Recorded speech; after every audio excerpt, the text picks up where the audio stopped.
Good morning, everyone. In today's class, here I am continuing exercise 12.1. Question number 4. हमने आपको 1 और 2 question बताया था 12.1 का. क्वेश्चन 4 है, इम्पोर्टेंट क्वेश्चन है. मैंने लिखा हुआ यहाँ पे इम्प the wheels of car are of diameter 80 centimetre. How many complete revolutions does each wheel make in 10 minutes when the car is traveling at a speed of 66 km per hour? इस question में एक car के wheel जो कि circular होता है उसका diameter दिया है 80 centimetre. How many complete revolution does each wheel make in 10 minutes? कहता है कि 10 मिनट्स में वह कितना रेवोल्यूशन कंप्लीट करेगा जबकि कार की जो स्पीड है वो 66 किलोमीटर पर आवर है. तो सबसे पहले यहाँ पे आप देखिए डायमीटर 80 सेंटीमीटर दिया है कार के व्हील का, जहाँ से मैंने रेडियस निकाला हाफ करके 80/2 यानी 40 centimetre. Distance covered in 1 revolution bye the wheel. अब हम ये देखेंगे कि व्हील 1 रेवोल्यूशन में कितना डिस्टेंस कवर करेगा. तो आपको पता है वह सर्कल के सरकमफेरेंस से निकाला जाता है 1 रेवोल्यूशन. फॉर्मूला लगा दिया 2 पाई आर. 2 इंटू पाई का वैल्यू 22/7, रेडियस है 40. इन तीनों को मल्टीप्लाई किया 1760 अपॉन में 7 सेंटीमीटर. ये कार के द्वारा 1 रेवोल्यूशन में डिस्टेंस कवर हुआ. अब आप गौर से देखिए, हमको ये देखना है कि कार ने टोटल डिस्टेंस कितना कवर किया. तो कार की स्पीड दी हुई है 66 किलोमीटर पर आवर. मैंने इसको सेंटीमीटर पर सेकंड में निकाला हूं. 66 को 66 लिखा हूं. पहले 1 किलोमीटर को मीटर में चेंज किया हूं, 1000 से मल्टीप्लाई किया हूं.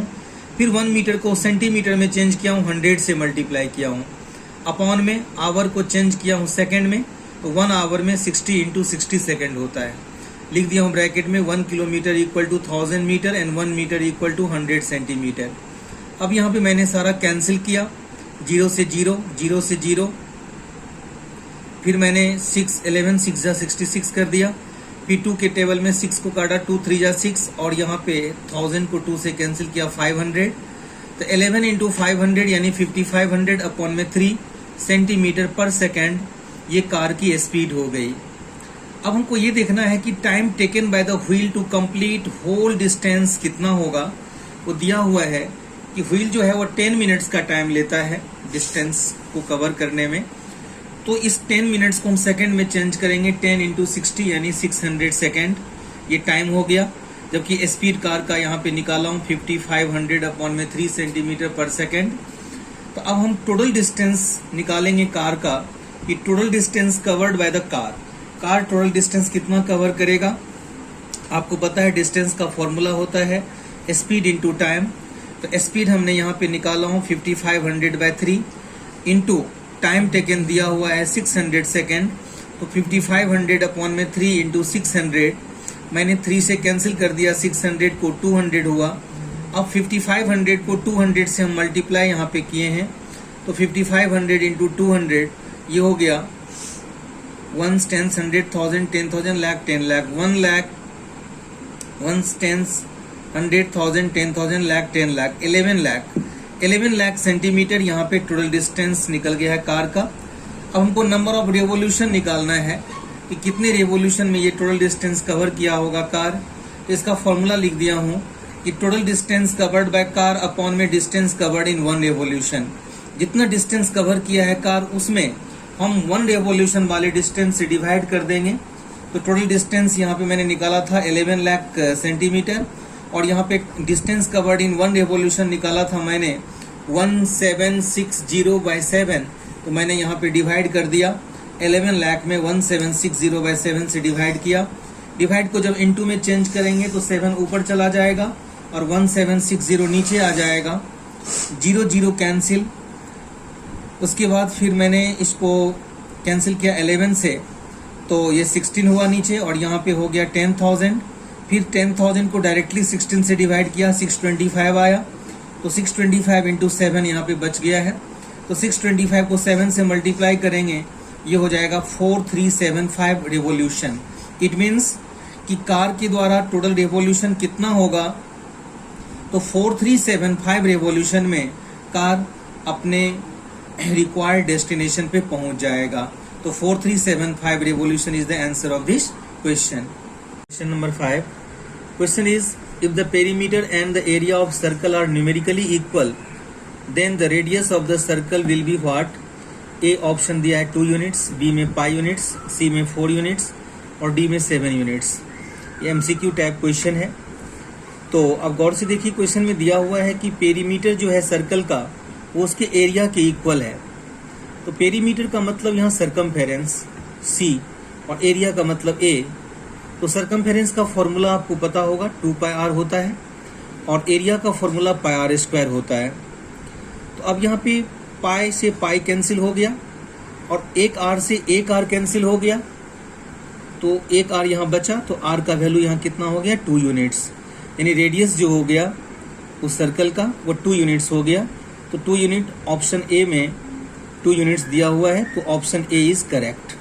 तो इसका जो आंसर है वो ए है, जिसमें 2 यूनिट्स आंसर दिया है। अब हम इसके बाद चलेंगे 12.2 की तरफ, जहाँ पे हमको बहुत सारे फॉर्मूला लर्न करने पड़ेंगे, फॉर्मूला डिराइव करने पड़ेंगे। तो आप देखिए गौर से, सबसे पहले मैंने आपको शुरू में इंट्रोडक्शन जब दिया था चैप्टर का, तो मैंने आपको सेक्टर के बारे में बताए थे, सेगमेंट के बारे में बताए थे, माइनर सेक्टर बताए थे, मेजर सेक्टर बताए थे, माइनर सेगमेंट, मेजर सेगमेंट, इन सारे पॉइंट पे हम फोकस किया था। तो इस फिगर में भी मैंने आपको यहाँ पे फोकस किया एक सेक्टर को। एक सर्कल है जिसका सेंटर ये ओ है, ये 2 रेडियाई है और ये एक आर्क है। आपको मैंने बताया था कि 2 रेडियाई और एक आर्क से एक सेक्टर का फॉर्मेशन होता है। तो ये माइनर सेक्टर है, छोटा है, जिसका नाम है OAPB। ये P पॉइंट है सर्कल पे, और इसको छोड़ के जो रेस्ट पार्ट आप देख रहे हैं वो है मेजर सेक्टर OAQB। मैंने यहाँ पे इधर मेजर पार्ट पे Q पॉइंट लिया हूँ और माइनर पार्ट पे P पॉइंट लिया हूँ। तो OAPB हो गया माइनर सेक्टर और OAQB हो गया मेजर सेक्टर। तो मुझे यहाँ पे दोनों सेक्टर के एरिया का फॉर्मूला यहाँ पे बताना है। तो एरिया ऑफ माइनर सेक्टर जो कि यहाँ पे OAPB है, उसका फॉर्मूला होता है θ/360 इंटू पाई आर स्क्वायर, जहाँ पे थीटा एंगल है, पाई का वैल्यू 22/7 या 3.14 और आर यहाँ पे रेडियस है। तो यदि हमको थीटा और आर मालूम हो तो हम एरिया ऑफ माइनर सेक्टर या मेजर सेक्टर इजिली निकाल सकते हैं। तो एरिया ऑफ माइनर सेक्टर हो गया θ/360 इंटू पाई आर स्क्वायर। अब हम एरिया ऑफ मेजर सेक्टर चलेंगे, जिसका नाम है OAQB। तो यदि ये एंगल थीटा है तो जो रेस्ट एंगल यहाँ पे हम निकालेंगे वो होगा 360 माइनस थीटा, क्योंकि एक पॉइंट पे 360 का एंगल बनता है, कंप्लीट एंगल बनता है। तो जितना थीटा है उसको माइनस कर देंगे 360 में, तो ये मेजर आर्क के द्वारा बना हुआ एंगल हो जाएगा सेंटर पे 360 माइनस थीटा। तो एरिया ऑफ मेजर सेक्टर जब निकालेंगे तो थीटा के प्लेस पे लिखेंगे 360 माइनस थीटा अपॉन में 360 into pi r square, major sector का एरिया। या इसको हम इस तरह भी निकाल सकते हैं कि area of major sector equal to area of circle minus area of minor sector. कि पूरे सर्कल में से, इस पूरे सर्कल में से यदि आप माइनर सेक्टर के एरिया को माइनस कर देंगे तो क्या निकलेगा, मेजर सेक्टर का एरिया निकलेगा। तो हम इसको इस तरह भी लिख सकते हैं कि area of major sector equal to area of circle minus area of minor sector. तो इन दोनों में से जिस मेथड से आपको निकालना हो तो मेजर सेक्टर का एरिया निकाल सकते हैं। अब area of minor segment. Area of minor segment, सबसे पहले सेगमेंट के बारे में समझिए।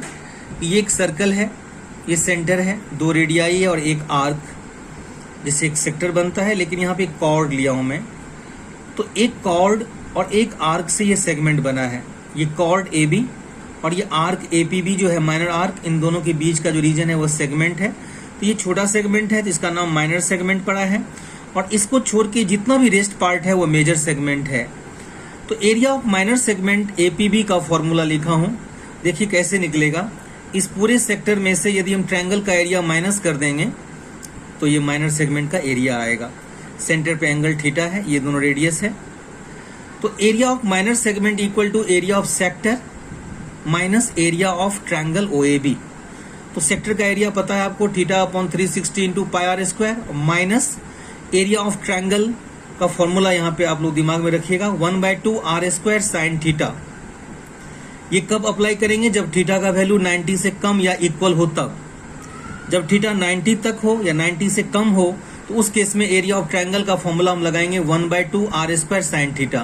तो सेक्टर के एरिया में से ट्रायंगल का एरिया माइनस करेंगे तो ये निकलेगा एरिया ऑफ माइनर सेगमेंट, या इसको हम इस तरह भी निकाल सकते हैं कि area of minor segment equal to area of sector minus area of triangle OAB। तो theta by 360 into pi r square minus, यहाँ पे ट्रायंगल का फॉर्मूला चेंज हो जाएगा, r square sine theta by 2 into cos theta by 2। ये हम कब use करेंगे इस ट्रायंगल के एरिया का फॉर्मूला? जब थीटा का वैल्यू 90 से ग्रेटर हो तब। लेकिन ये यूज नहीं होगा आप लोगों को, क्योंकि CBSE वाले ने 90 से अबव वाले एंगल को डिलीट कर दिया है, सिलेबस से उसको ओमिट कर दिया गया है। 90 से ज़्यादा एंगल आपको दे ही नहीं सकता है, इसलिए ये फॉर्मूला जो है आपको यूज नहीं होगा। फॉर्मूला जो यूज होगा आपका ये ऊपर वाला फॉर्मूला यूज होगा। अब हम एरिया ऑफ मेजर सेगमेंट निकालेंगे, OAQB area of major segment, यानी माइनर को छोड़ के, इस माइनर को छोड़ के जितना भी रेस्ट पार्ट देख रहे हैं सर्कल में वो मेजर सेगमेंट है। तो मेजर सेगमेंट का एरिया जो निकालेंगे वो area of circle minus area of minor segment. पूरे सर्कल के एरिया में यदि हम माइनर सेगमेंट के एरिया को माइनस कर देंगे तो एरिया ऑफ मेजर सेगमेंट का एरिया निकलेगा। या इसी को हम ऐसे भी निकाल सकते हैं कि area of major segment equal to area of major sector जो आप देख रहे हैं OAQB है, और plus area of triangle OAB। कि मेजर सेक्टर के एरिया में ट्रायंगल का एरिया ऐड करेंगे तब भी एरिया ऑफ मेजर सेगमेंट निकल जाएगा। तो एरिया ऑफ मेजर सेक्टर मैंने बताया था 360 माइनस थीटा अपॉन में 360 इंटू पाई आर स्क्वायर, और एरिया ऑफ ट्रायंगल बताया था 1/2 आर स्क्वायर साइन थीटा। ये दूसरा वाला केस यूज नहीं होगा क्योंकि मैंने बताया था कि इसको CBSE वाले ने डिलीट कर दिया है। तो ये वाला फॉर्मूला हम यूज करेंगे। तो चाहे ऐसे निकालिए, यानी तो सबसे बेस्ट तरीका है कि इस सर्कल के एरिया में से माइनर सेगमेंट का एरिया माइनस कर दीजिएगा तो एरिया ऑफ मेजर सेगमेंट निकल जाएगा। अब हम चलेंगे लेंथ ऑफ एन आर्क निकालने के लिए। एक सर्कल है जिसका सेंटर O है, OA और OB इसका रेडियाई है, और AB पे पॉइंट P लिए हैं तो AP भी माइनर आर्क हो गया। तो इस आर्क का लेंथ कैसे निकालेंगे APB का? किसी भी आर्क का लेंथ निकालने का फॉर्मूला होता है। तो यहाँ पर लिखा हूँ length of an arc equal to theta upon में 360 इंटू सर्कमफेरेंस ऑफ सर्कल, यानी theta upon 360 into 2 pi r।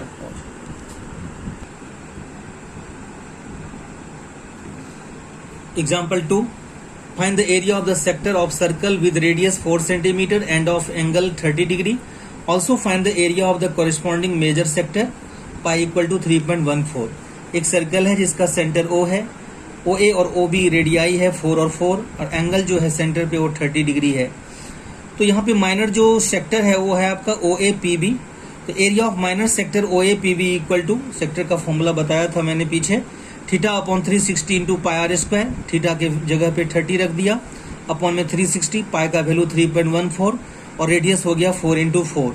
0 0 cancel, 3 1 जा 3, 12 3 जा 36, फिर मैंने 4 3 जा 12 कर दिया। तो 3.14 इंटू 4 अपॉन में 3, 3.14 को 4 से मल्टीप्लाई किया 12.56 अपॉन में 3, इसको डिवाइड कर दिया 4.19 सेंटीमीटर स्क्वायर, अप्रॉक्स आंसर हुआ। ये था माइनर सेक्टर का। लेकिन जब भी एरिया ऑफ सेक्टर आपको पूछा जाएगा तो दोनों सेक्टर का एरिया निकलेगा, माइनर और major. Area of major sector OAQB, ये जो आप देख रहे हैं वो मेजर सेक्टर हो गया। इसको OAPB को छोड़ के जितना भी रेस्ट पार्ट है सर्कल में वो मेजर सेक्टर हो गया। तो मेजर सेक्टर का एरिया का फॉर्मूला 360 माइनस थीटा अपॉन में 360 into pi r square, 360 minus 30 जो थीटा 30 है अपॉन में 360 into pi 3.14 into r square यानी 4 इंटू 4।